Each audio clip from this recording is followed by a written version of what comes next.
पुरुवंश के राजा दुष्यंत और शकुंतला के पुत्र भरत की गणना महाभारत में वर्णित 16 सर्वश्रेष्ठ राजाओं में होती है।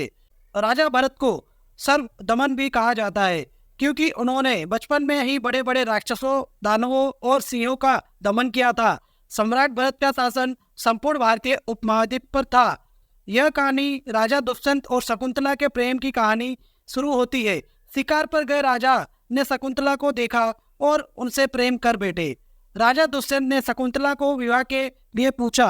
थोड़ी हिचकिचाहट के पश्चात शकुंतला मान गई।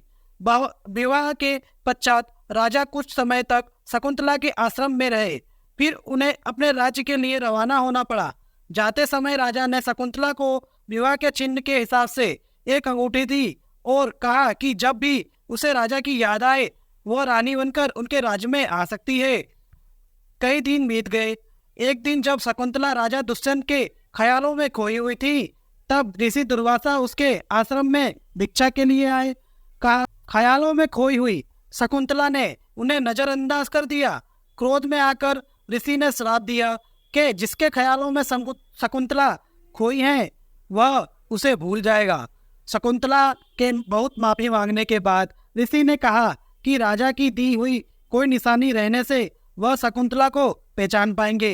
कुछ समय बाद जब शकुंतला गर्भवती हुई तो उसे राजा के पास ले जाया गया। श्राप के कारण राजा शकुंतला को पहचान नहीं पाए। जब शकुंतला अंगूठी ढूंढने लगी तो उसे याद आया कि वो झील में गिर गई थी जब शकुंतला पानी पी रही थी।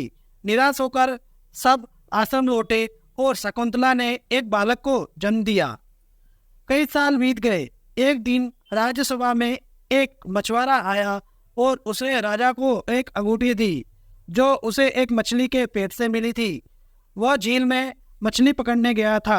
अंगूठी देखते समय राजा को सब कुछ याद आ गया। वह तुरंत आश्रम वापस गए। वहां उन्हें एक छोटा बालक दिखाई दिया जो शेर की सवारी कर रहा था। राजा ने अपने बेटे को तुरंत पहचान लिया। उसी बालक का नाम दोस्तों भरत रखा गया। आगे चलकर भरत इस देश का चक्रवर्ती सम्राट बना और राजा भरत के नाम से ही हमारा देश भारत के नाम से पहचाना गया। दोस्तों, यह वीडियो आपको कैसा लगा? हमें लाइक करें और सब्सक्राइब करें। धन्यवाद।